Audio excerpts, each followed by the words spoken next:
This podcast episode was brought to you by VP.net, the only VPN that can't spy on you. Trump just said, look at Bill Clinton, look at the former president of Harvard, look at the hedge fund bros, because he's got a list, except I thought there was no list. Let's get into it. Good morning, good afternoon, good evening, wherever in the world you are. Welcome to the Matt Kim Podcast. I'm your host, Matt Kim, joined by my co-host, Mr. Peter Saddington. What's up, guys? Smash the like button. Welcome.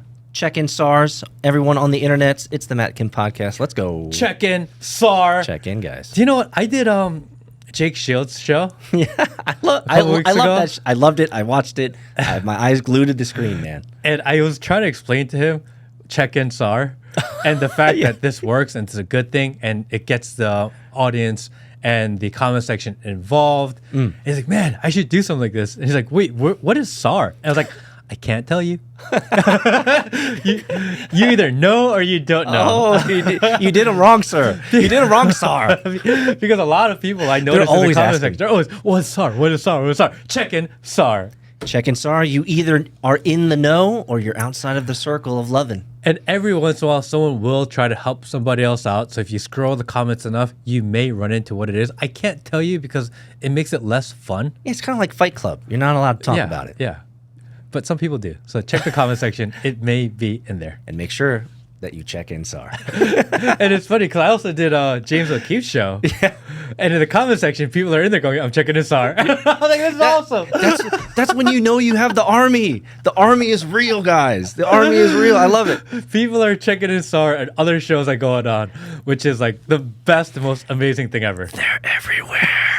They're everywhere, guys. There's billions of them. We are multiplying. We are reproducing, replicating. Like rabbits, guys. We are like slowly taking over the internet. Bro. Everywhere you go, just go check in SAR. Did you do the silent part out loud? You're not allowed to tell the strategy, right? Right? We're infesting and infiltrating through SARS.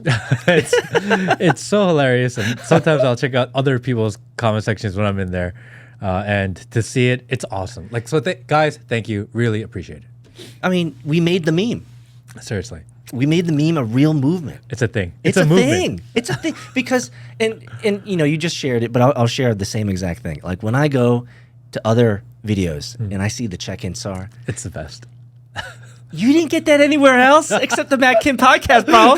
You know exactly where you're coming from. And we appreciate you very much for showing your respects to the Matt Kim Podcast. We're here. Check-in SAR. Make it happen. Also, if you haven't signed up already, we've had so much support from our community signing up for the VPN, VP.net. Really appreciate you guys. Appreciate you guys helping me to get the message out there, sharing the post, sharing the contents, signing up for the affiliate program, getting more users on board. Appreciate you guys. Thank you guys. It's the only VPN that can't spy on you, VP.net. Definitely go check that out now. Ooh, it can't spy on you because it doesn't have the capabilities to do so. And because it can't spy on you, there's no list. But there is a list. Oh, is it? We don't have a list. Only Trump apparently has a list. How does Trump have a list and we don't? I thought it was a hoax. I thought they had white binders of lists. There is no list. Oh, but Trump has lists? Yeah. Wait, I feel like I'm the bad guy. We're all the bad guys. We're the bag holders. We've been through this before. Thank you, SARS. Appreciate you supporting the show. I want to start with a quick story, if I may. Yeah. About my Ford. This is Matt Kim versus Ford. Fight! I have a Ford Explorer ST. This is my second one. The first one I got in 2020. I had it for a year. I got it during COVID because no one was buying cars and they were kind of cheap, and I wanted to do the right thing and buy an American car. It was my first American car. Really? Yeah. Before that, I always bought like German cars, you know? This popped your cherry? Yeah, I this bought is an your American first car. American child. First American Thanks, Epstein. Thanks. First American car that you bought during COVID. Correct. So tell us, how was your purchase experience with your first American-made car? And I was really excited about buying this Explorer ST because they're like it's Explorer, but they're big and they got the captain seats, and they got third row seating because I like to move a lot of stuff around, but they're kind of quick, kind of. So I bought this car, and within 1 year, while I'm driving on the freeway, picking up my mom from the airport, driving on 85 North, Oh, poor moms. and the transmission failed downtown on 85. So I'm driving, For and shame. literally there's no gas, and there's like cars all around me because downtown area of 85 is crazy. And That's my the worst mom's place to freaking out. That's the worst place to break down. Horrible. Horrible place to break down. You could get sideswiped. After cruising at about 30 seconds, eventually the transmission kicked back in, and I got home. So I took it to Ford, and they realized that they can't fix it. It's a huge problem. And they bought back my car. And they did the right thing. They gave me back exactly what I paid for the car over the course of a year. So I lost no money on that transaction. Oh. So Good on you, Ford. yeah. So I was like, okay, that sucks. The transmission blew within 1 year. But Not a normative practice. This is not normal that it would blow in a year. yeah, that's definitely not a normal thing. But they did the right thing. They handled the case very quickly, and they paid me extremely quickly. So I wasn't at a huge loss. And they gave me a car to drive while they were figuring out the paperwork, etc. So although I was annoyed that I had to change my car, I was okay with the fact that they handled it well. And so therefore, the end of the story is he went back to German. So I bought this Range Rover afterwards, you know. I had this Range Rover for... Oh, you went the Saar route. Yeah, Range Rover's owned by the SARs. I bought a Range Rover, and He loves the SARs, guys. I love and it. after 2 years with that car, they're actually not that big, and I had a baby now, so I needed something big again. I'm like, all right, this is not working for me because I need a bigger car. So I went out and I bought another brand new Ford Explorer ST. Oh, round two. Round two. I've had that car for 2 years, and I'm one of the few people that buy the same exact car that I did. There's nothing wrong with that. Yeah, it's 2 years old, and one day I wake up in the morning, and there is this white smoke coming out of the exhaust. All right, this is not normal. Okay, well, you're not burning oil. No, it's like a big puff of smoke, and it kind of dissipates. All right, I gotta get this figured out. I take it to the dealership. I'm like, look, there's white smoke. Can you guys figure this out? Yeah, no problem. This shouldn't be a big deal. Give us like a week. Okay. I need a car. Do you have a loaner car? No, we don't have it right now. Okay, it's only a week. I'll just Uber around for a week. Great. 1 week becomes 2 weeks, and they're like, actually, we think that you have to replace your cylinder heads. Okay. So for the non-engineering and car inclined, is this something that should be replaced usually within a 2-year span? No. Okay. Definitely okay. not. Just checking. So I go, you have to We're replace not your replacing cylinder heads. cylinder. Yeah. What? Come on, man. So it is like around 4th of July time. It's busy, a holiday, a lot of people in town. We don't have any cars for you for a loaner. Just give us another few days. We got the parts ordered. It'll be fine. That was like 3 weeks ago. Wait, you're gonna, but okay. Well, we got the parts ordered. It's going to be fine. Like replacing a cylinder head is not an easy task. Yeah. This is not an insignificant thing to do in a car, right? You got to rip the entire manifold off. So after about a week, I'm like, okay, I'm supposed to pick up the car today. Where's the car? Oh, it should be done today. Come by in the afternoon. All right. On my way there, I'm like, oh, hey, is my car ready? And like, actually, we think we have to replace your entire lower engine block. I'm like, what? Give us a couple of days. We're going to troubleshoot this, and we're going to see if we can cover this for warranty for you. This is some shenanigans, though. Okay. You're like 4 weeks out of a car. Yep. Okay, if you're going to replace a lower engine block, I feel like that's going to take some time. Can I get a loaner car? Because I'm literally Ubering every day. Yeah. I'm spending about $100 a day. This on is Uber not at this point. insignificant. No. Like, yeah, don't worry. We'll call you tomorrow. We'll get a car for you. Oh, man, you need trip insurance. Another few days go by. I'm like, dude, like, why aren't you guys calling me? And like, actually, we think we have to rebuild your engine. Like, what? What are you talking about? And they're like, we don't actually know. So we'll call you back. I'm surprised at this particular point in time. I'm surprised they didn't come to you and be like, "Dude, we know that you were high revving it the entire time. This engine's not supposed to be at high revs." No, the only time I drive is usually to and from work, which is all highway. Yeah. In traffic. So you're in overdrive most of the time. So I'm just kind of cruising. Yeah. Or with my daughter in the car. So I'm not really going anywhere, you know? No race car here, Ford. There is nothing hard going on in that engine right now. And then eventually they call and they're like, well, actually, it's not the lower engine block. We actually have to replace the turbos. What is the shenanigans? What are you talking about? What? Wait, why are they discovering new elements to this breakage? So they fixed every step of the way. They kept on fixing it, kept on fixing it, kept on fixing it. I called Ford. And I was like, look, I don't know what's going on. You guys haven't had my car for 6 weeks. Oh, jeez. This is the second brand new Ford Explorer ST that I've purchased from you. And this is the second time that we have an issue with the powertrain. Yeah. This is a systemic failure on your part. You need to figure this out. Yeah. And they call me like, oh, nothing we can do. Good luck. They gave you the swift boot to the ass? Boom. Right Gone. out the door? Like, dude, it's the second time. I have a brand new car from you, the same exact model. I have the second You have to be able powertrain failure in this car. How are you just going to deny me? You're not even going to ask me what happened? You should figure a way to have insurance pick up on all of those tabs of the Ubers that you've been driving around. This is serious. This is serious money, man. This is not insignificant. Time, money. Oh, bro. It's going to be really hard to sell a car after you have a rebuilt engine. So I take a valuation hit on the car. Yeah. No clear Carfax on this one. Exactly. Buddy. And then, so I finally pick up my car yesterday after all this time. And I drive it home. And I have no air in my tire. They gave me the car back with a nail in the tire.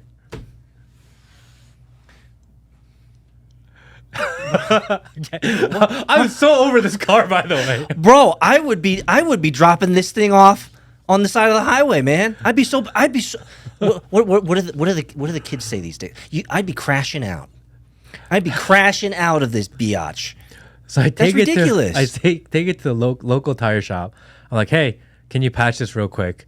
And like, we can't patch it. And actually, by the way, your other tire also has a nail. Get the fuck out of here, bro. They're like, you want new? I'm like, give me new tires. I'm over this. Don't patch anything. Did your Just give me odometer tires. go up like 1,000 as well? Yeah, because they keep on saying every time they fix something, they have to drive it 100 miles to see if they can replicate the problem. So they've put probably 400 miles on the car because every time they fix it. 100 miles? He's like, yeah, we have to drive it 100 miles. 100 miles is like 2 hours. That's what they said, right? Will, 100 miles? Yep. Yeah. Wait, I've been in the car world for a long time. I have never heard of 100-mile requirement. Test drive. Are you serious, Will? Why am I such an ignoramus here? Wait, chat. Everybody This is not normal. Everybody out there, have you heard of 100-mile requirement to test after a rebuild? What the fuck? I have no idea what's going on. They only put like 8 miles out of the factory. They only Yeah. put 100 miles on it. 100 miles. 100 miles for a rebuild? test. Bro, what the hell? So I got my car back. These guys are going to the Pink Pony downtown, man. I have my car back. I have a brand new engine. I have 4 brand new tires. Right? Yeah, but bunch of bills to pay. Yeah, but the aesthetic of your car is fucked. Yeah. Don't you feel like that car is not safe? I mean, You have a kid that you care deeply about. Like It's I would sketch. feel that. I would feel sketch. it's sketch. I would feel sketch, man. You know, totally. especially because again, there has been systemic failure in that powertrain on that same exact model of car. I've experienced them both. Yeah, because you like to buy the same shit. He's a sucker. He's a glutton for punishment, my friends. This is what the rules of fate have said. Matt, you keep fucking with Explorer XTs and Ford, we're gonna keep jamming it up your ass like a Saar, just like that. So I'm in this Uber. So Ford, fucking fix this shit because this is a problem. Do you hate Uber now, or No. do you have more empathy for these drivers? I wonder. So my most recent Uber ride, I'm telling the Uber driver this story. He's practiced this in the mirror, guys. He's so crashing out right now. He's practiced it. And the Uber driver's like, man, he's like super southern Uber driver. He's like, man, I got this Chevy and I've been driving it for 200,000 miles. And what I found out is that, you know, they're using cheap parts and you can't buy a Chevy between 2018 and 2025. You know, because they just break on you and they're saying that they're cheap parts. And I'm thinking about buying a Toyota. A Toyota. And I was like, he's like, my daddy drove a Chevy. My granddaddy drove a Chevy. Dude, your southern My accent's great daddy terrible. The fuck? drove a Chevy. You sound retarded. And he was like, for the first time in my life, in 4 generations of Chevy owners, he's considering buying a Toyota because American cars are falling apart. Bro, like I have this one account that I used to follow, and it is mechanic, and all you've probably seen it, but it's this mechanic, and all he does is shit on cars that people bring in, and the vast majority of all these cars are always American made. It's always Fords, Chevys, GMCs, Jeeps, right? Yeah, it's unfortunate. I'm trying to do the right thing by Buying American? buying an American car because I think that is the right thing to do, Yeah. and I'm trying. I bought a Jeep. Yeah. It's very American. Yes. I've American Jeep. Yes. But I struggle sometimes because I wonder, is this shit box going to break on me But someday? you haven't had any problems with your Jeep. I haven't had any problems, Fair. though the diff did get fucked up, and that cost me $1,200. So you did have problems. Well, that's because I was fucking around. Okay. You know, it's a Jeep, man. You're running over shit, you know. I don't create problems with my car. I keep on having problems with American cars. I've never had problems with German cars, which is interesting. I don't buy Japanese cars, so I don't know what that's like. But I've had a lot of German cars in my life, and they just work. We've been. You said you've been through 2 Explorer XCs. I've been through 3 Q7s. Like every new refresh, my wife is just like, we're just gonna get the new refresh. And it works. I've never had a problem with the Audi Q7. I think it's the best in its class. If you look at it, the BMW 7 Series or the what's the other one, the Lexus, right? You get more bang for your buck in the Q7. The problem is, if I may, Audi their cars look like marshmallows. Yeah. Their design has just gone down the shitter. They were pretty cool cars. They were cool. And then somehow they just never changed. 2014, 2015 is when the light switch went for so many brands. And all of their design concepts, design inspiration just went down the shitter.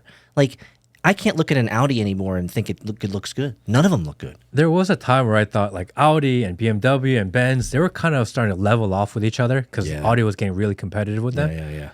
But it's like Benz and BMW and then Audi is like clear there now. Yeah. I thought they were getting really close. They were great, but now they've Volkswagen Group. They fell off the wagon, man. It's part of the. Wait, they had a lot of cuts and all this shit, but their cars just don't stand out anymore, and they don't have the amenities that they used to. Which, by the way, if I can, dude, Hyundai. Have you checked out the Hyundai SUVs? Hyundai. I checked out the Genesis and the Kias. Dude, those things are fucking bomb ass. Yeah. Like all of my wife's friends have these really nice Hyundai, trucks, or what are they called? SUVs. Like really roomy, a lot of amenities, man. Like really impressive. Maybe you should look into a Toyota. A Toyota. Toyota. How the fuck did you say that? Toyota. Thinking about buying Toyota. Buy a Toyota. Dude, you should look. Don't fuck the Japanese, man. You don't even like the Japanese. You've said this on podcast before. I don't not like Japanese. I just choose not to buy Japanese things. Why? Oh, because of historical stuff. I might as well. I think the Korean electronics and cars are comparable or equivalent to Japanese. I don't think there's a big enough difference. And if so, then I might as well buy Korean. So you're if Japanese things, like all of our cameras are Japanese because Japanese they're the only ones that make like good quality cameras. Oh, yeah, no cap. So we buy Japanese cameras. So it's not that I don't never. I have a PlayStation.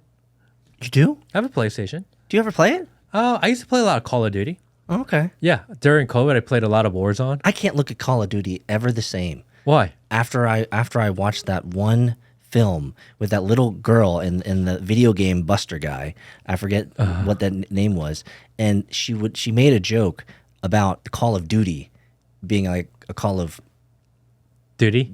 Poopy duty. And I can't any time someone says Call of Duty, I immediately think of poop. And I just can't get that shit out of my mind. It lives in my head rent free. Like if you were to come to me and say, Peter, I'm the #1 Call of Duty player on the world, I would just smirk. I would smirk at you because all I'm thinking about is poop. I wouldn't take it seriously. Poop. So, yeah, that's my Ford Explorer story. Oh, I'm sorry to hear that, brother. It is what it is. What's the next step? What are you going to do now? I'm going to put this video on the internet and see what happens. Dude, you're an insidious motherfucker. Why not? I I told them my story. I emailed them my story. So they just flat out deny me, and they said we're going to email you and you can appeal. But then they never email me to appeal. This is a little. He said, "Fuck you." This is a little bit scorched earth, man.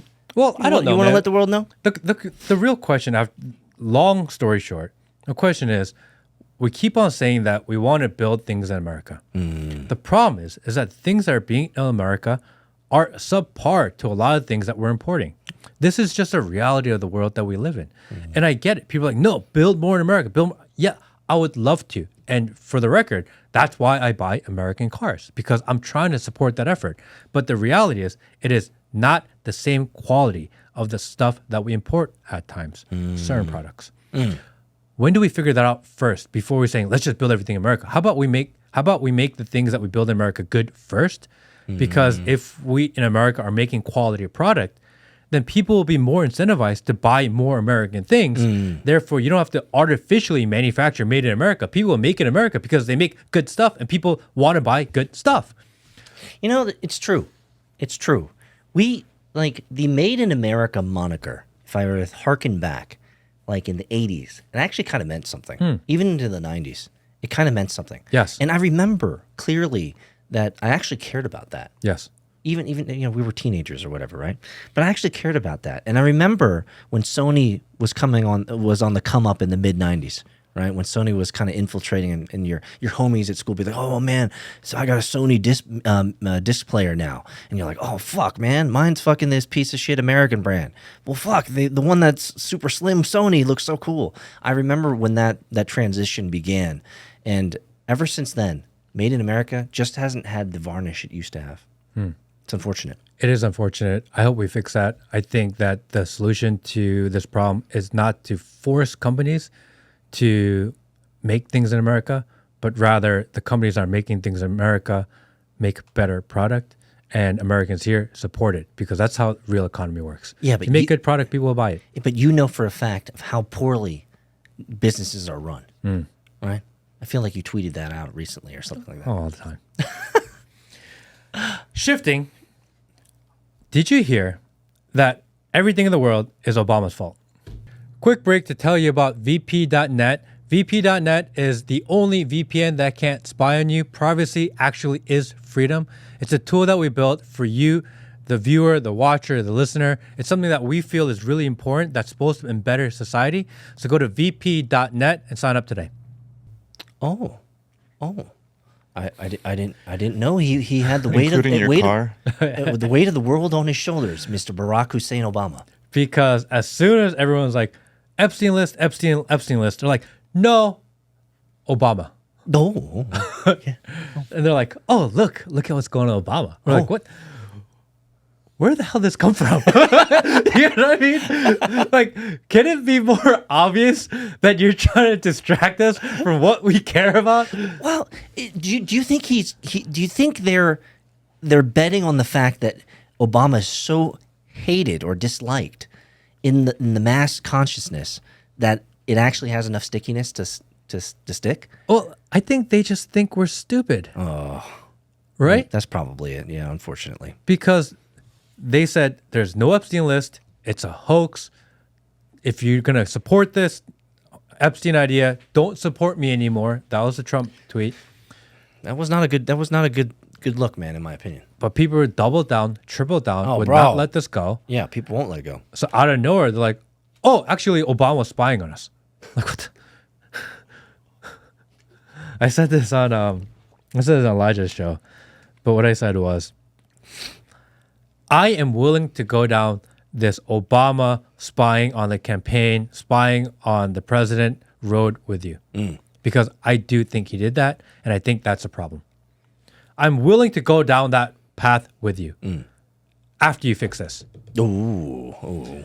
You fix and solve and you release the Epstein information. You build our trust and our faith in that you're doing the right thing. And I will go down this Obama rabbit hole with you. But don't put this Epstein list out there. Say there's no list, there's a list, there's no list. And then just push it aside and then try to bring us on another journey with you. I don't want to do that. So you're essentially saying, I'm not going to follow you anymore unless you do this one damn thing. Yes.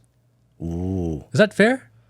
I see this. I see our sub count dropping by 16.66666, repeating, of course, because of these comments. We have a lot of MAGA supporters. We have a lot of conservatives who still, and rightly so, you still get a lot of flack. You get a lot of shit in the comments about people who are like, "Oh, I'm upset because you don't like Trump." It's like, fuck off.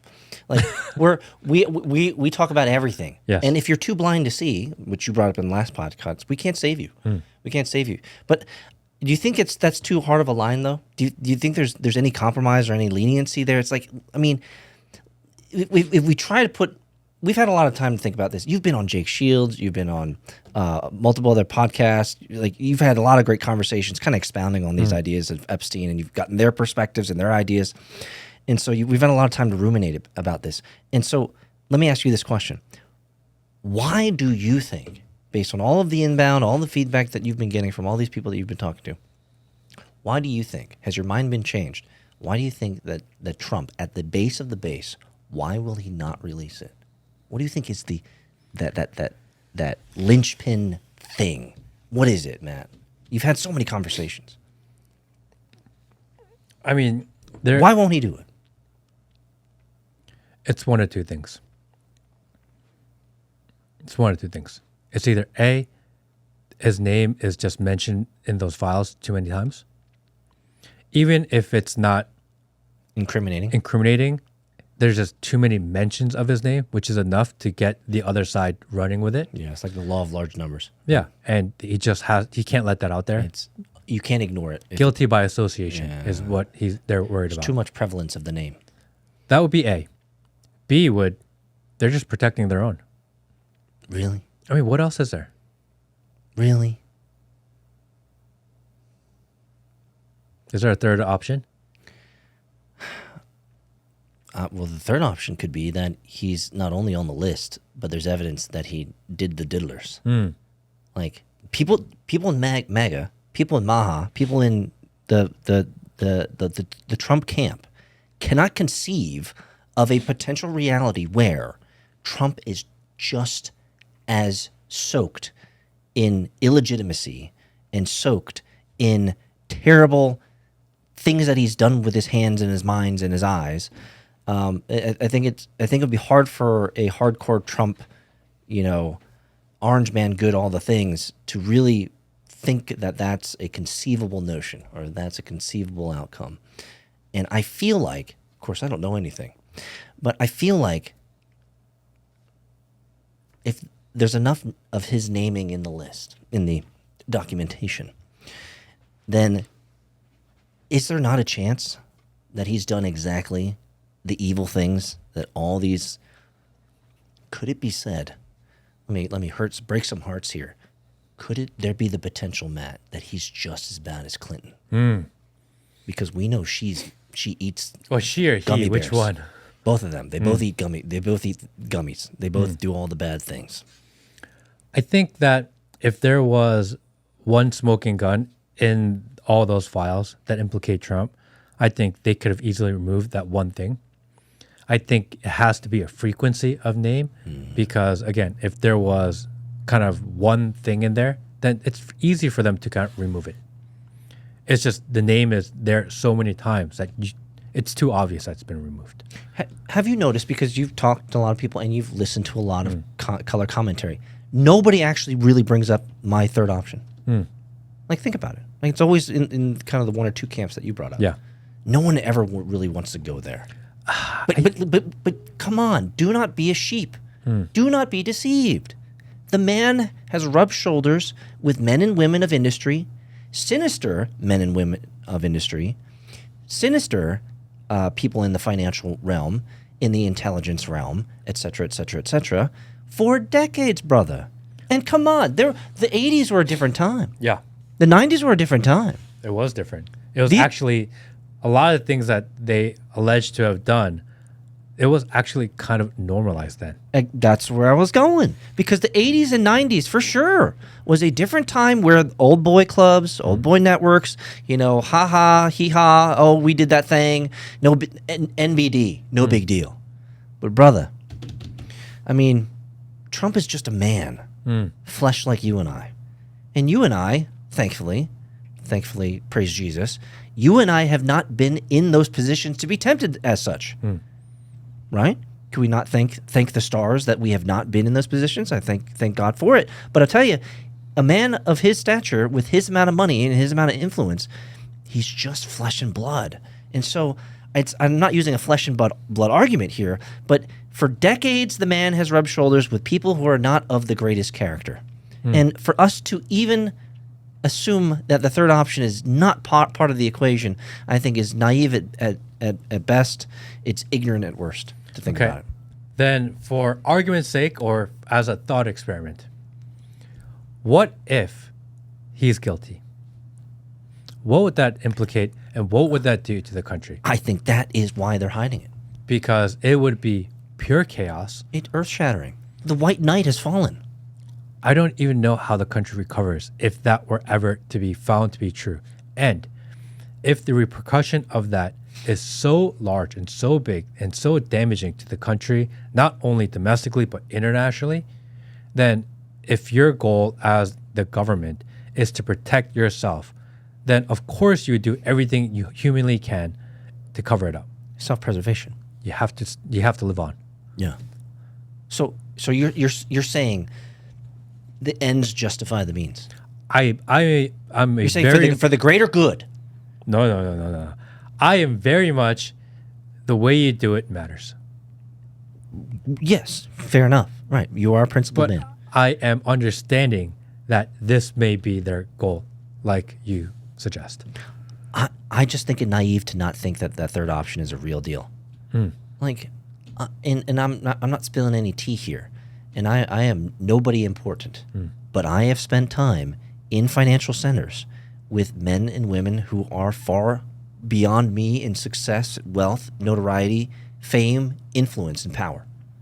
And I'll tell you, even old little me was never that comfortable, and I will never be comfortable with that ilk and that type of personality because I see evil in them. I will just tell you straight to your face. I have seen, and it's not something you immediately. It's an intuition. It's a feeling. It's like there's some darkness in that man, or that darkness in that woman, or there like that area over there where they're, talking and I don't need to be there, And so if Trump is spending time with those types of people and even more powerful, I could not see a man not, especially in the 80s and 90s, not having opportunities where it's like, it was just a Saturday night thing. We just did the thing. No big deal. Like, nobody cares, right? Nobody took any pictures, right? Right? Oh, except this motherfucker Epstein. Why is this motherfucker always here? Well, why is this guy always here? This was before cell phones, so you could notice a camera there. Yeah, fair enough. Fair enough. Now, dude, be careful what you do. But I think for us to even bring it up and to discuss it and kind of unpack it a little bit is, I think, important, right? This could be literally the glass shattering, of the entire globe, right? Like it could mess up everything. If we found with irrefutable proof that Trump is just as bad as Hillary, oof, like it's just like, oh my gosh, like you are the same as this evil, cretin, as a human. That I think that who could MAGA, who could the conservatives turn to as respite, as a resolution, as a closing the loop? That cognitive dissonance would be so great, man. So great. And there are a lot of people in the comment section right now going, 2 wings, 1 bird. Ooh. It's all the same. There probably more people would probably agree with you here. So, comment section. And I'm not here to break the world. Yeah. Break the timeline. The timeline that we're in is kind of fucked anyway, though. So, comment section, let us know. Is Trump mentioned in the files enough that they want to cover it up, but not directly on the list? B, are they just covering maybe for the Israeli government, Mossad, powerful people, establishment, etc.? Are they just covering that's an option for people? Some people said they don't even have the list because Mossad has it over in Israel. Already took it long time ago. Yeah. Or C, is Trump himself actually implicated on the list? Or is it China or Russia? Because I've heard that too. China and Russia took it. Russia. Right. Which one it is, let us know. I'm curious to see what people think it is. And maybe we'll do a poll. Maybe we'll put up a community post. Which one is it? But I'm curious to see where people actually lean on this. Final question for you. I think everyone agrees that they're covering it up. Oh yeah, That's not even a question. It's sloppy. Sloppy. It's sloppy Joe. Yeah. Like, final question for you on this topic. Given what we think we know about this, would you think that Trump's continual awkward responses to questions about the Epstein list is because of him trying to hide the truth, or is it him trying to hide lies? Like, what do you think? I think that they thought. Why is he so damn awkward? Is the simple question. I think that they Is he thought guilty? when they first rolled out those Epstein files and those binders, Yeah. I think they thought that would work. They were like, we were Short-sighted, able to man. use these same influencers and this type of marketing during the campaign. People believed everything we said, and we're going to do it again, and it's going to work. And they're going to eat it up. And they're eat it up, and we have, Dan Bongino on our side, and he's like one of them, and we have Kash Patel on our side, and he's one of them, and we have all these influencers on our side, and they're like one of them. And it didn't work. Yes. And now they're like, what do we do? I like it. Because You're right. the exact word that you said was, it's sloppy. Yeah. This is not a coordinated cover-up. They are changing their direction, changing their narrative, changing their talking points every single day, trying to get control of the situation. It's sloppy. Yeah. I think they thought that binder bullshit was going to work. Yeah. And now they're like, fuck, maybe we don't have the power and control of the narrative that we thought we did. Ooh, dude, this brother always thinking so meta.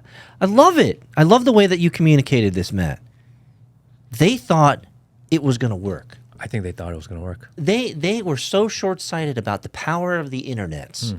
Prawn and cats always gets us every time, And they thought that they would be able to pull the wool over our eyes and have us believe that bullshit and then carry on Saar like nothing happened. And actually, okay, I've thought about it. Their perception of what they think America really believes and thinks and cares about Yes. is through the lens of X. Yes. Because they don't actually track as much there. They listen to the feedback on X. And going through the election season up until the Epstein files, they had Elon pushing their agenda, making sure that their voices, their agenda, their propaganda was forefront. Yes. So they thought they were more powerful than they are because they were artificially boosted at all times. And then Trump and Elon has a falling out. And they're no longer getting the X push they once were. And if anything, they're just being exposed on how little reach they actually have. Whoa, wow. Ooh, I like it. People, it's fascinating to... Let me say this. I find it interesting that people still see mainstream media as CNN, CNBC, Fox, etc., etc. But if you actually look at the numbers, CNN is worse than your mid-level streamer. Like if you actually look at the numbers. So my idea here is, when are we going to finally get rid of mainstream media? Because number one, they're not profitable. No one's fucking watching them. And just like you said here, they don't actually have the power or reach that they think they have. And they've been behind the eight ball. There's a lag time. And what they didn't realize is that as the shifting sands of the technocracy works, their power balances and their influence changes as a function of that. And they don't have the power they used to have. That's a really interesting way of looking at it. Maybe we are actually in this internet chaos and we don't even realize it. Because everyone's numbers are inflated. All narratives are pushed and bought. It's bought versus bought. Narrative versus narrative. One media coverage is not getting the coverage of other. And actually, do you know what the problem is? No one actually knows what people think, what people feel. You don't actually know what the reaction is because everything is so manufactured. They don't know how to track whose reaction is real, who's And you don't actually know the numbers. Everyone's just guessing. Everyone's just throwing spaghetti at the wall, hoping that something works. And for some reason on the internet, they thought that method was an actual doable way. But maybe we're finding out that that's not the best method. You just had this idea pop in my head. Maybe there's actually a true hard cap. And what I mean by true hard cap is maybe there is a true constraint, a limiting factor to influence on the internet. Meaning, I'm making this up. You have 100,000 people on X. Fuck off. The limiting factor is you're only talking to 1,000 people. Yeah. Like million person follower. Fuck off. what you don't realize, the hard cap is you're only talking to about 1,000 people. Everybody else is just fucking vapor and bots and AI and like that's very meta. And it makes me think. I bet there is a hard cap. That's for, it's industry specific, but I bet there's a hard cap when the reality is that your numbers are like 100 order of magnitude more inflated than they actually are. You're actually only touching like 1,000 people. That's fascinating to think about. And actually, you put this germ in my mind now. This little worm. Nobody actually knows the real numbers. Nobody. Like when you look at our video numbers or whatever, it's like, oh, we have 1.5 million. It's like, really? Is it really 1.5? Or is it 70,000? And the rest is just bot traffic. How would we know? It's like that meme. How would they know? There's no way to know. There's no way to decipher between real and fake online any longer. Yeah. And maybe this is a real problem. I mean, it is a problem, but maybe it's a bigger problem than we think. Maybe these types of problems would drive us naturally to want to have privacy. Like a VP.net. Like VP.net. So you're telling me you're still watching the pod, but you haven't signed up to VP.net yet? VP.net. It's the only VPN that can't spy on you. Sign up today. The only thing I know to be true is that VP.net does not store your data. And Epstein list is real. There's nothing you do to convince me otherwise. I say less, brother. I'm with you. Say less. The Epstein list is clearly real. This is not like we talked about in episodes past. Like this is not a new game. Bribery and sexual bribery and financial bribery and blackmail. This has been done for ages. This is not a new idea, right? For us to suddenly have the veil pulled away for a second for us to see, oh no, the light's too bright. They're doing blackmail. They're doing sexual blackmail. They're diddling children. Oh, say it ain't so. It's like, come on, brother, breathe some fresh air. Like this is real. It's real. It's real. And frankly, if you're going to be moving that much weight, you're going to keep a list. Someone that is on a list somewhere in the world is Hunter Biden. Oh, brother. Did you watch? I only watched clips of I the watched interview, the but you entire watched thing. It, so I'll let you go first. I'm just going to give you the TLDR end of the movie because that's what my wife has ingrained in me. We go to movies and she's like, I already know the ending. It's like, why am I paying? And we're specifically talking about the Hunter this? Biden interview that kind of went viral. Yeah, everyone's talking about. Yes. I mean, he's openly talking about crack. He's talking about the chemistry of crack cocaine. He's talking about what he knows about it. He's talking about everything. He basically is crashing out, like what my kids would say. He's crashing out. He's throwing people under the bus. He's naming names. He's not going into specifics, but he's making sure that he's unhappy with lots of people. I mean, this was a full outing of Hunter Biden, of his opportunity to say his piece about how he's been treated. I did appreciate the one particular moment in the interview when he was talking about, I don't want to bring up stories about crack cocaine because it'll make me feel euphoria moments and I might feel like I need to do it. But the next 50 minutes, I'm just going to tell you about all my crack cocaine stories, bro. Let me tell you this. And this is going to might sound shocking to our audience here. I think he's going to run for president. Did I say that? I'm like dead. That's the TLDR, bro. Wow. Oh, no. Did not see that coming. Holy. I'm dead nuts serious. Like, I feel like Hunter Biden is going to run for president. Come on. Hot take. He does have a Gavin Newsom-ish-esque to him. I mean, he's unrefined. He's unsophisticated.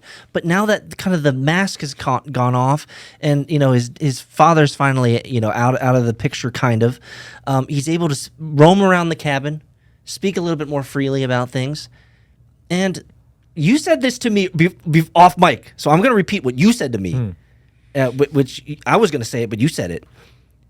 I kind of liked him. But don't lie. Okay. Don't lie. Okay. You said you liked him. Okay. Off camera.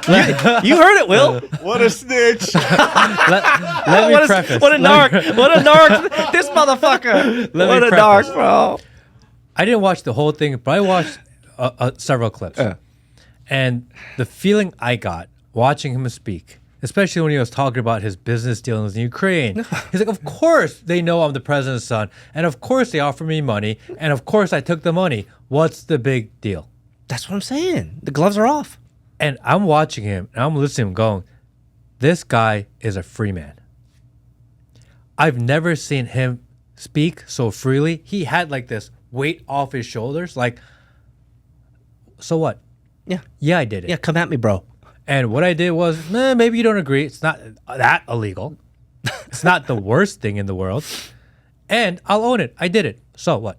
Yeah, and there's a part of society who thinks it's awesome that I sniff crack rocks off of a prostitute's ass. Like, it's awesome. And I was watching him going, I don't hate him as much. I kind of like him. Well, not in like he's a good guy type of way. But there is something about being unapologetically honest. Yes. And fair. He got his dad's pardon, and therefore he's freer and he can do all these things. But even then, people with pardons would be a little more reserved, maybe won't say all the quiet part out loud. He still has his father, who was the president, who has a lot of responsibility to protect the family name. And he came out there and was like, fuck it. I'm just going to tell everyone what you're thinking, and it's true. Yeah, here's the tea. And I was like, interesting. You should, it's kind of water under the bridge because you've watched some of the clips. But, if you have a moment, man, put it on the background. Listen to his entire spiel. Yeah. Because he gets animated, and he gets talkative, and he gets kind of into some details. And I don't know everyone he was talking about, but I mean, he got upset at a couple moments. He showed a human spectrum, which was really interesting. He literally showed a larger and more vast human spectrum that he's able to tap into, that frankly made him probably one of the reasons why you liked him a little bit more is because he actually appeared human. Yeah. Like, oh my goodness. It seemed real. That's what I'm telling you. That's why I say with all straight face, this motherfucker's running for president. bro, come on. He's got nothing to lose. And he's got all the backing. And it's really interesting that he's more likable than, think about this. Do you like him more than Gavin Newsom? Well, I was going to say Gavin, because it's really interesting that there are these people on the left, and their method of going out to the press and the public is to be extremely honest, vulnerable, and have ownership of past failures. Yeah. That seems to be, and I think that's to counter Trump, because he refuses to take ownership of anything they've ever done. And I think people are feeling that pressure of that's what a fake politician now feels like. So they're trying to take advantage of that and go, look, we made a mistake. Because I watched Gavin Newsom on Sean Ryan, and one of the first questions was, what about French Laundry? What are you guys doing there? And he did the perfect answer, which was, I did that. I messed up. It's my fault. I shouldn't have done that. You can't blame anyone else but me. It is 100% my fault. He did that over and over again. It's my fault, and I own it. It's my fault. There's nothing I can say to excuse what I did. 100% on me.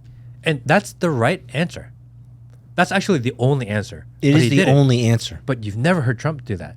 Oof. He'll never say, it was my fault. I'll own it. And therefore, all of a sudden, you see Gavin do it, and that works. And Hunter's like, oh, I have a lot of stories to tell. I want to do it too. And he's doing it. I think we're going to see more from that side starting to embrace this, because it makes them seem really human. It gives you the ability to say, hey, look, we can admit our flaws. And it helps cover up their flaws. Because you take a... It's an obfuscation of all the past sins. Who can go out and say, oh, Hunter smoked a bunch of crack? It's like, yeah, he admitted that. And he was like really unapologetically like, I did that shit. You just took the power of the internet away by admitting it to that level. And Gavin, we did it. I did it. I'm sorry. But okay. You take that bullet away from the other side. I feel like this is what they're doing. I understand your metaphor. I get the theme. I understand the pattern. However, what does that say about society? Right? For us to be fooled by this switching of the guards, this narrative, this narrative play acting of okay, well, the the current theme of the day is just admit your faults, but you can say it in a way that's not super revealing, but makes you look human. Like, aren't we as a society that gets fooled by that or accepts that? Aren't we just lowering the bar of like the acceptable behavior that we're allowed, that we think is acceptable for leaders and people in position of power?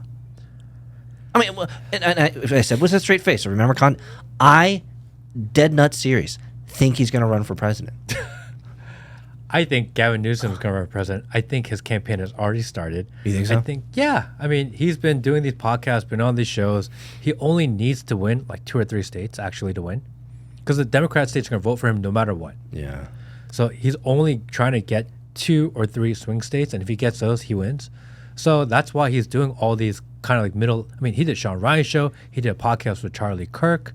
And the people in the middle, or kind of considered anti-establishment, are starting to give him an opportunity to so speak. he's hit the threshold of acceptance. He's like, I've done enough of these conservative podcasts where I filled my lot. He's just going to keep on going, I think. I think you're going to see him everywhere. I think it's all part of a Is he that campaign well connected? structure. He doesn't seem like he's like a Clinton-esque, Obama-esque, Oh, I think he's Bush-esque definitely type number of one in line. like deep-seated networks of terrible human beings. Like he doesn't seem like the governor of California, who I believe accounts for over 10% of the U.S. economy. Well, I know he's deep in the California Yeah. sludge and mud of He human. was at all the Biden debates. Yeah, He okay. did the rebuttal to the debates on Fox News. So even like Sean Hannity and Fox News was giving a platform. Like, I don't know. I think they're setting him up. I think he's the guy to beat. Do you think he'll be effective? Because he's got a veneer and a visage, a face that he's got a punchable face. Yeah. Like I don't believe anything he says. That's what I'm getting at. He's so slimy. Yeah, it's just like, man, your smile is just weird. But if you told me to close my eyes and draw a politician, I would draw Gavin Newsom. You would, wouldn't you? If you said draw a caricature yeah. of a politician, he looks exactly what you expect him to look. So there's something about that where people are normalized to it. You know, like in movies, we say predictive programming. And you kind of put it out there first, and then when the event actually happens, you're already normalized to it. Yeah, and you kind of accept it. He's like that guy. Oof. So, man, but don't you think Hunter Biden? Dude, Okay. I was so convinced. Okay, hold on. I don't know if that was maybe the MK Ultra or them playing rap music backwards in the background, some psyop.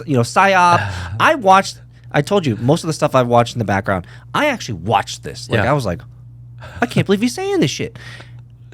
Maybe I was psyops because I was like, damn man, like this guy could totally run for president. He's got the willingness, he's got the assertiveness, he's got a little bit of snapback. Got a little bit of attitude, right? He knows some shit. It's the crack. He knows some shit. Like, Okay, we'll leave it. Let's leave this one up for Okay. Let's You guys leave let me those for know. the comment section. Who do you think is more likely to run for president on the Democratic side? Hunter Biden or Gavin Newsom? Hunter Biden. I don't get. I know that Gavin Newsom's already on a roll, and the steamroll and the snowball's already The growing. dark horse. All right. If Dark you could horse. bet, the odds in his favor must be ridiculously high, because you may be the only person in America saying this right now. We should go on Polymarket. I should set up the bet on Polymarket. And just start taking it now. Yeah, just be like, hey, bro, guys, this is 200 to 1. Start there. There's no way. You don't think so? Dude. Okay, do you see a reality where AOC runs? I think she can run. I don't think she has the ability to get the nomination. Why not? Because she's like a Latino girl, and I don't think America's going to vote for her, even the Democrats. Is because the world has not accepted Latinx as a nomenclature? Yeah, I mean, if Kamala went through a actual primary season, she wouldn't have been the nominee. Let's back up a second. Do you think Kamala actually ever had a chance? No. I don't Really? think she ever had a chance. I think they knew she didn't have a chance. There's no way she would have survived a primary. So, Do you AOC think- would have to survive a primary. I don't think she has it. Let me ask you this then. Do you think Kamala damaged the Democratic Party? Or was she just useless enough and harmless enough on both sides? There's no way she was going to win, but she wasn't going to destroy us. Like, I don't think she can actually damage it that much, because Democratic Party is a Democratic Party. They're a machine, and they just churn people in and out. Actually, doesn't matter. And she's forgotten. I mean, who talks about Kamala anymore anyway? No one even knows what she's up to. I forgot about her completely until we talked about her here. She was a vice president of the United States. You never hear of her. She's like completely disappeared. Well, she didn't do anything except cackle. I mean, we don't even see the cackle jokes anymore. Oh man, she's completely outside of the zeitgeist. Yeah. Wow. We don't even meme her cackle anymore. Oh damn. That's how forgotten she is. Oh man. They just erased her from memory holder. They got rid of her. Even AOC still gets fake AI boob pics. Yeah. Like Kamala, like no love, no loving. She has no internet love. No AI loving. No one even memes her. When you don't get AI meme love, Yeah, done. you're done. You're done. So. nothing. Oh, she's done. Hillary gets more AI meme love than Kamala. She's had a resurrection recently with her like shaking and bacon and their because Hillary's making a comeback. because of this word tranquilized. Did you hear about that? No. That Hillary used to be tranquilized. Huh. Wait. Let's sit on this for a second. Why do you need to tranquilize someone? Like that's crazy. Like that person must be insane if you need to tranquilize them. Like think about how crazy this bitch is. They had to tranquilize her. I don't know where I'm getting this from. I think it came from Trump. Didn't Trump talk about tranquilizing? Or was it Rogan? I don't remember. Anyway. I mean, Trump says a lot of crazy things. He does. Okay, so Gavin Newsom for the win. I think so. I don't know for the win, but I think he'll be there, and it'll be interesting to see who's on their side. I'm gonna keep my eye on Hunter Biden now. Now that you brought it up, I never thought about Dude, it. But I'll keep my eye on world first here. What if he, dude? You're gonna owe me an apology when he runs. Then we will come back. We will come back to this clip. And look, Peter called this Clip one. it, guys. First one to call it in America. I watched Peter it, Saddington. and I'm willing to share my feelings about it. I'm bringing it in here, world first on the Matt Kim podcast. Check in SARS. What is really crazy is that President of France, Macron, is suing Candace Owens over her saying that his husband is a man. Yeah, apparently this is. Is that a real thing? This is is a that real- just? I saw it scrolling through. No. I didn't know if it was real or not. I actually did a little bit of more clicking into the stories. Yes, this is true. Apparently, it is true that that a president of a nation, Oh, a real nation. a real country, not like a fake nation, but a real country, is suing an influencer for damages and hearsay about his husband. And is Candace doubling down? I haven't followed. I just kind of saw the headlines. It seems like Candace is doubling down because there's this process called discovery in any type of legal case where you have to provide evidence to the contrary, right? And you have to provide evidence of sufficient, all this on both sides. So I don't quite understand why Macron is doing this because it only seems like it could increase further damage on them through discovery unless the Epstein list isn't real. What? How does that even correlate? Oh, she's really a woman. It never existed. This whole man in the box. Like, think about how fucked up that would be. What if she really was a woman? What if all the little penis pics that we saw from her was just part of the psyop? What if she never had a brother, or she did have a brother, and the brother is alive, and she never took over that brother's? What if he's right? What if she's a she? What if nothing we saw was true? And Macron is completely in the right to sue Candace because she has been a terrible human being to his wife. Is that possible? We live in a world where there's no Epstein list. So could we live in a world where Macron's wife is actually a woman? Like, mindfuckery. We're here. Because we've seen Big Mike dance on Ellen DeGeneres with this swanging thing. But you know what? Big Mike's actually a woman. We've just been speaking shit about and her. Obama is straight. Yes. And Joan Rivers died for nothing. And COVID was real. And the chef that drowned Just in- swimming. in 3 foot water. 3 feet water. 3 feet, 2.5 feet of water. Okay. Never happened. Never happened. And the meme of Obama sleeping next to a big mic, and they're both dreaming or they're both thinking, I think he's on the Epstein list, is just an evil thing for an internet Netsian to do. Okay. So for the first like 30 seconds of this spit stick, I was like, maybe Peter's right. Maybe she is a woman. And then the further we go, like, oh no, she's a man. Like, okay. Dude, like, Well, didn't they sue 2 reporters in France and then they couldn't even win a defamation lawsuit against them? Yes. Then why are they doing it again? Either that or he's just trying to get more clicks and views. He's trying to like get his reach out there and we've good heard press, bad press, all good press. Yeah. Well, look, you've heard this. You've heard the saying, "A woman scorned," then you fill in the blank, right? Like, never scorn a woman. A woman will destroy you if scorned, right? Right. When was the last time you saw a man, a real man, like smashing up another person's car just because they cheated on them? No.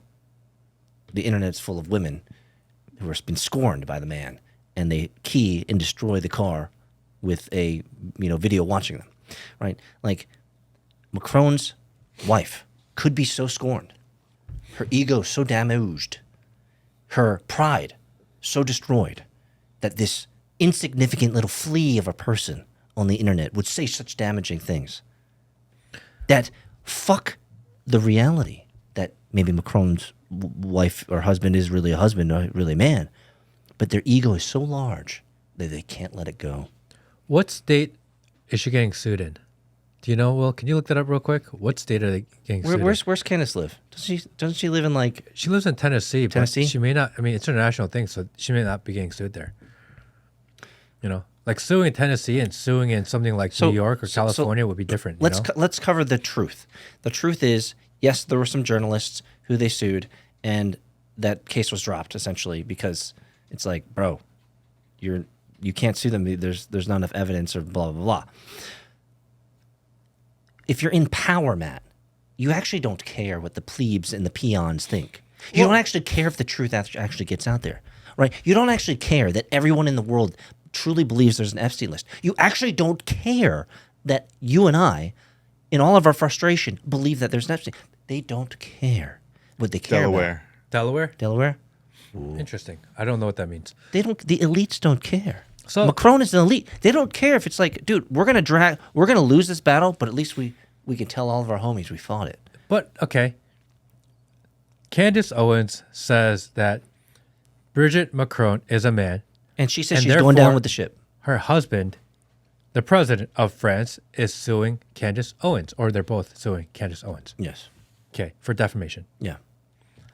Elon Musk says President Trump is on the list, and that's the reason he won't release it. And no lawsuit? No, because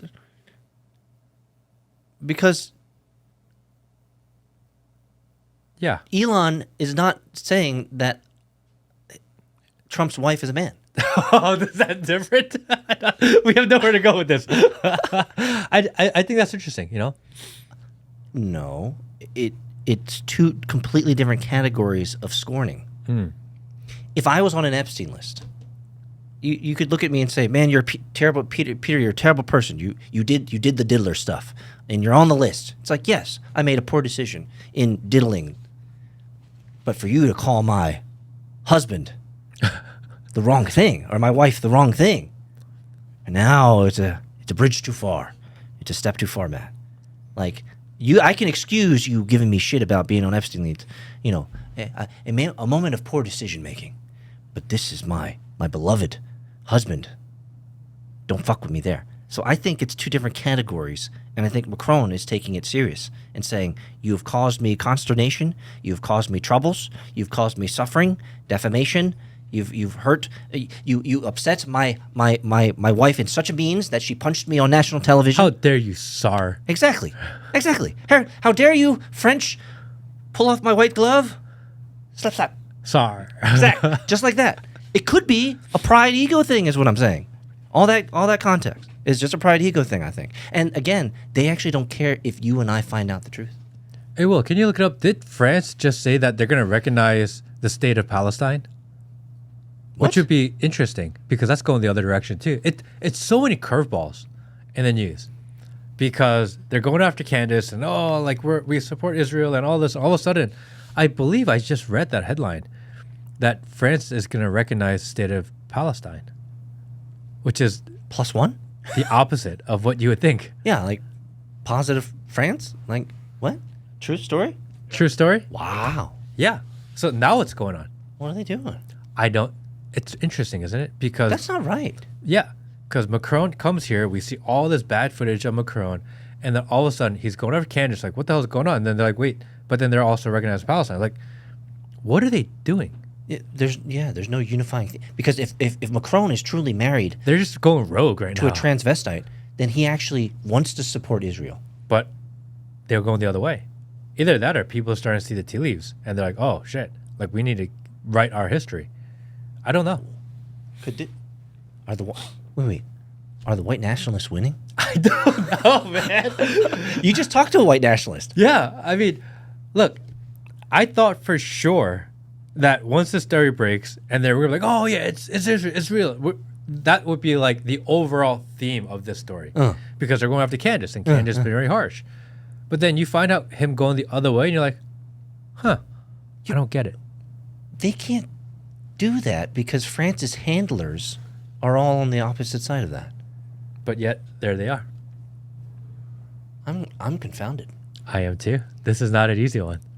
But what we do know is that the Nelk boys, They did host the almighty one. and that interview was a disaster. Did you watch the whole thing? It was pure propaganda. Oh, I watched it in the background. Yeah. It was pure propaganda. And then we find out that someone in the White House is the one that actually set it up for them. And then the obvious question is, why are your tax dollars paying for influencers to interview foreign presidents? I didn't think that deep. Wow. How is that okay? Why are your tax dollars being used to make arrangements for Israeli propaganda? Are you saying that when Tucker... And he also admitted that he got all the questions in advance. Yes. And that there were like 20 people in suits watching them record, making sure that they don't go over the line. Mossad was there, CIA was there, everyone's there watching, making sure. Bro. Why are we paying for this shit? So you're saying that Tucker, having the president of Iran on the phone, was not our tax dollars, so it's okay? Okay. But what Bibi did with the Duck Boys... And they recorded at the White House, by the way. Really? Well, not at the White House, one of the guest house buildings at the White House property. So let me ask you this. It was U.S. property that we're paying for, that paid for the podcast, that paid for the interview, that paid for where they're staying, that paid for the arrangements to make this happen. Do we also pay for the dirty laundry? Of course. Okay, because Bibi is known to bring his dirty laundry across the seas. So we do it? So that we do it. Yeah, you've probably heard that. So wait, is Israel a foreign lobby? I mean, we can go down this one forever. I think people are like obviously know what's going on, but I don't understand why we're paying for that. I don't understand why that's okay. And then you see the news. Oh, Israel's gonna invite 15 MAGA influencers to go do a trip in Israel with the goal of bringing 500 by the end of the year. Oh, I like that. I like the sound of this. And we're like, what is going on here? I like the sound of this. That's a good idea. I think it's a great idea. No, why do you think I think this way? Because we're gonna find out who they are. Exactly. What better way to bring the light to the world when you're clearly going to Israel on Israel's dime to shill Israel? Then thank you, Saar. You've made it abundantly obvious. Isn't it? This fair is a good thing. If that the U.S. taxpayer paid for Netanyahu's trip and podcast, that the Israeli government pay for the MAGA influencer trip and podcast, it's fair. And then we know who to hate. All of them. Exactly. It makes it obvious. Thank you, Saar, for making it quite obvious that we will not believe anything you say. But the most interesting thing Grand about this idea. whole Nelk Boys Netanyahu interview was the reaction on their YouTube channel. Well, Can you look up what the upvote to downvote ratio is on this? I'm sure it was huge. Ridiculous ratio. I'm sure it was huge. The comment section, 99.9% Flaming. negative. Yeah. And you're like, you can't fake the way people really feel if they organize around certain things. Because we were talking earlier. How do you know what's real or not? Yeah. Because everything is manufactured. And then you run into a real piece of content and you see a real reaction.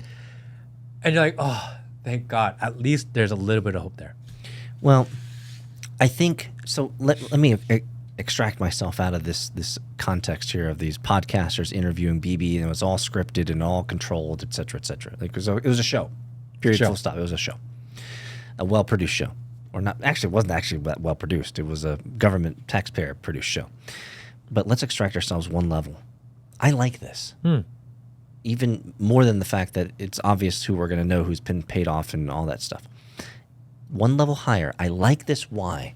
Because if they have to do this stuff, then clearly it's not sticking. Yeah. It's not working. It's not working. The population, the populace is not being convinced anymore, Matt.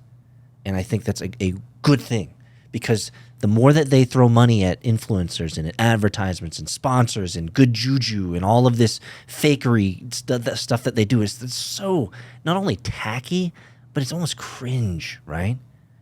Good. That means the world is not taking the bait, Matt. We are not as lost or hopeless as we had thought at times. I like it. I think there is hope. We're making a difference. People are waking up one at a time, one by one by one by one by one. And it's a good thing. The samurai is awaking. But we got a long way to go. Gotta keep fighting. See you guys next week.